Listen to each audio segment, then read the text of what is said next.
हमारी सनातन संस्कृति के अनुसार, हमारी सनातनी सभ्यता के अनुसार जो जो हमारे विधि विधान हैं, जो भी हमारे क्रियाकर्म हैं, उन सबको हमने पूरा करना है। परंतु मृत्यु के बाद हुआ क्या, जिसके लिए हमने किया उसे मिला कि नहीं मिला, इसका पता कैसे लगाओगे?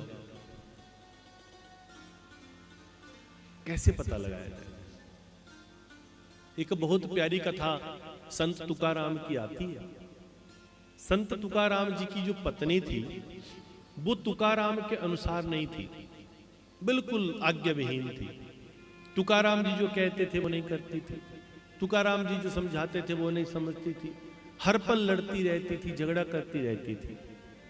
तुकाराम जी केवल एक ही बात कहते थे कि कृपा करके भगवान का भजन कर लो, और इस भजन के मार्ग पर मैं भी आपकी मदद नहीं कर पाऊंगा। वो हर पल घर के काम के बारे में, किसी चीज के बारे में झगड़ा करती रहती थी। तो तुकाराम जी बार बार कहते हैं कि देखो, तुम मेरी जीवन संगिनी हो, मेरी धर्म पत्नी बनकर मुझे प्राप्त हुई हो, मिली हो। मैं चाहता हूं कि यहां पर नरकों में तुम्हारा द्वारा भोग ना हो। ये संसार भी एक नरक ही है। आप क्या सोचते हैं क्या है? स्वर्ग और नरक दोनों यहीं पर ही हैं। जिसने जिंदगी जीना सीख लिया वो स्वर्ग का सुख पा रहा है, जिसने जिंदगी जीना नहीं सीखा वो नरक का सुख पा रहा है। संसार ही स्वर्ग है, संसार ही नरक है। सतयुग में, त्रेता में, द्वापर में, ध्यान से सुनना, सतयुग, त्रेता और द्वापर में केवल 10% रिजल्ट धरती पर मिलता था, 90% हिसाब ऊपर होता था जाकर। वहां के स्वर्ग नरक में ज्यादा वहां पर उस समय काम था। लोग बहुत थे, कर्मचारी बहुत थे ना वहां स्वर्ग नरक में। अब कलयुग आ गया, कलयुग में सारा काम मशीनीकरण हो गया, ऑनलाइन चल रहा है। जिस काम को एक खुदाई करने के लिए जहां 50 लोग लगते थे, वहां 2 मिनट के लिए जेसीबी आती है और 10 मिनट लगा के क्लियर करके चली जाती है। जहां 10 लोगों की आवश्यकता थी, वहां आज कितनी आवश्यकता रह गई? एक की जरूरत रह गई, बस मशीन चलाओ। 100 लोगों का काम, 500 लोगों का काम एक मशीन कर रही है। अब कलयुग का अर्थ क्या है? कलपुर्जों वाला युग, कलयुग, कलपुर्जे वाला युग। कलपुर्जे आगे मशीनीकरण हो गया, सारा सिस्टम ऑनलाइन हो गया। इसीलिए भगवान ने भी थोड़ा ऑनलाइन कर दिया है, भगवान ने भी नगद कर दिया है।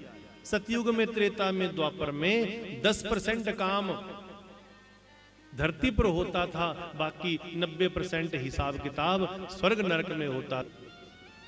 ऐसा नहीं कि दुनिया की नजरों में अपनी पब्लिसिटी अच्छी हो जाए तो कुछ भी झूठ परोसते रहो, नहीं। ये सारा के सारा नशा उतर जाता है जब वक्त आता है।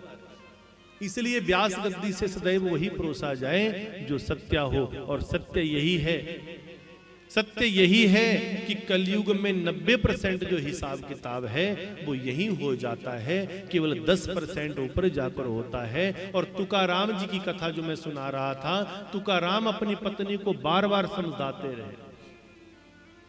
तुकाराम की कथाएं आपने सुनी है, पर आपने और कथाएं सुनी होंगी। जो ये मुख्य कथा जो मैं आपको सुनाने जा रहा हूं, तुकाराम की पत्नी जो हर पल झगड़ा करती रहती थी, हर पल लड़ती रहती थी, झगड़ती रहती थी, कहना नहीं मानती थी, हर चीज में क्या क्यों कैसे करती थी, प्रश्न करती थी, तर्क वितर्क करती थी।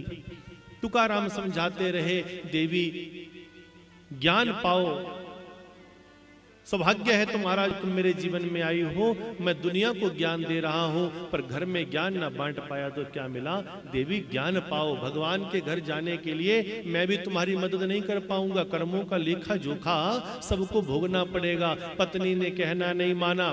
तुकाराम जी की मृत्यु पहले आ गई। जब तुकाराम जी का अंतिम समय आया तो भगवान सुंदर विमान लेकर आए। तुकाराम जी सुंदर विमान में चढ़ गए, उनकी जीवात्मा विमान में बैठने लगी, तुकाराम जी भगवान के बीच में समाने लगे। तब पत्नी ने कहा, स्वामी मुझे भी लेकर चलो, मुझे भी लेकर चलो, मुझे भी लेकर चलो। आज ज्ञान हो गया कि जो मैं पूरी जिंदगी तर्क तर्क करती रही, आज जो मेरे हर पल जो मेरे बारे में चिंता करता था, आज वो चल पड़ा। पत्नी कहने लगी मुझे भी लेकर चलो, मुझे लेकर चलो। पर तुकाराम जी को दया आई, मेरी पत्नी है। तुकाराम जी कहते हैं आओ आओ आओ, मैं तुम्हारा हाथ पकड़ लेता हूं।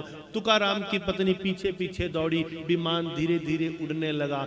जैसे जैसे पत्नी का हाथ आगे बढ़ने लगा, तुकाराम जी का हाथ पीछे हटने लगा, विमान उड़ने लगा। तुकाराम जी स्वयं ही ये भूल चुके थे कि मैं अब शरीर नहीं, मैं अब आत्मा हूं, और आत्मा किसी को छू नहीं सकती, आत्मा किसी को पकड़ नहीं सकती। पत्नी शरीर थी, पति आत्मा हो चुका था, शरीर छूट चुका था। तुकाराम विमान में बैठकर चले गए, और उनकी 2400 घंटे की अखंड साधना उन्होंने जो पूरी जिंदगी की, उस साधना से वो अपनी पत्नी को भी पकड़कर पार नहीं कर पाए। तो जरा सोचिए कि कथा क्या कहती है। पत्नी पति को पार नहीं कर सकती, पति पत्नी को पार नहीं कर सकता, पिता पुत्र को पार नहीं कर सकता, पुत्र पिता को पार नहीं कर सकता। कैसी ये अद्भुत गाथा है। तो हम कहां सोए पड़े हैं, कहां हम झूठ की रोटियां सेक रहे हैं, झूठ परोस रहे हैं, झूठ खा रहे हैं। इस झूठ से बचिए, कलयुग के प्रभाव से बचो। कलयुग का प्रभाव बड़ा दारुण है। और सबसे बड़ी हैरानी की बात तो तब आती है जब रामचंद्र जी की, प्रभु की, सारी कृष्ण की सभी लीलाओं को हमने देखा, पर फिर भी हम जानते नहीं।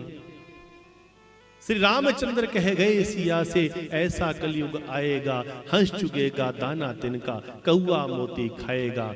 त्रेता में ही भगवान ने कह दिया माता जानकी से, हे सीते ऐसा कलयुग आएगा। तू कहती है तेरे साथ बड़ा बुरा हो गया, तू कहती है कि तू धरती के अंदर जा रही है, तू कहती है कि तुझे मैंने गर्भावस्था में तुम्हें त्याग दिया। अरे मैंने तो तुम्हें किसी धर्म संकट में पड़कर केवल थोड़े समय के लिए त्यागा है। कलयुग में अपने ही गर्भ के बच्चों को बड़ी बड़ी शलाकाओं का प्रयोग करके, बड़े बड़े नुकीले हथियारों का प्रयोग करके माता पिता अपने ही बच्चे को खरोच खरोच कर मरवा देंगे डॉक्टरों से। ऐसा कलयुग आएगा, ऐसा कलयुग आएगा। डॉक्टर के पास जाते हैं 2 महीना में, 3 महीने में, तेज नुकीली शलाकाओं के द्वारा वो डॉक्टर, वो निर्दयी जिसे डॉक्टर कहलाने का भी हक नहीं है, वो जल्लाद है। और वो कैसे अपने हाथ में नुकीले नुकीले अस्त्र शस्त्रों को प्रयोग करके उस गर्भ में पल रही संतान को जो खरोच खरोच कर, आपको पता है ऑपरेशन क्या होता है? Being a doctor, being a medical professional, मैं आपको सिर्फ खड़े शब्दों में इतना बता सकता हूं कि ये समझ लीजिए कि लोमड़ियां और सियार भी मांस को वैसे खरोंचते नहीं होंगे जैसे अबॉर्शन के दौरान एक संतान को जो गर्भ में पल रहा है उसे खरोंचा जाता है, चाहे वो दवाई के द्वारा, चाहे अस्त्र शस्त्र के द्वारा, उसे खरोंचा जाता है, उसे मारा जा रहा है। कन्या का नाम सुना तो उसे मारने दौड़ जाते हैं। और कन्या क्या, आज तो ऐसे कलयुग में दिखने को मिल रहा है, कहीं पर मिलता है लो जी डस्टबिन में बच्चा फेंका हुआ था 1 दिन का, कहीं आपको सुनने को मिलता है मंडी में जी फलानी जगह पर एक बच्चा नदी नहर के किनारे मिल गया, दिल्ली में हो गया, बॉम्बे में हो गया, अरे वहां हो रहा था कोई बात नहीं। पर देवभूमि कहलाई जाने वाली इस हिमाचल में भी शर्मसार करने वाली घटनाएं सामने सुनाई देती हैं, दिखाई देती हैं, तो ये दिल कांपता है कि हम कौन थे और क्या हो गए। अपने ही गर्भ में पल रही संतान को आप मार रहे हो, पर कर्म किसी को छोड़ता नहीं है प्यारे। तुकाराम की पत्नी, इतना बड़ा संत अपनी पत्नी को ले जा ना पाया, तो हम और आप तो क्या है। इसलिए जागना है, अपने जीवन को हमने समर्पित करना है, केवल किताबी कीड़े नहीं बनना है। बहुत लोगों ने तो बस किताबी कीड़े बन गए, इन ग्रंथों को पढ़ते हैं, पढ़ने की भी अकल नहीं है कि ग्रंथ क्या कह रहा है।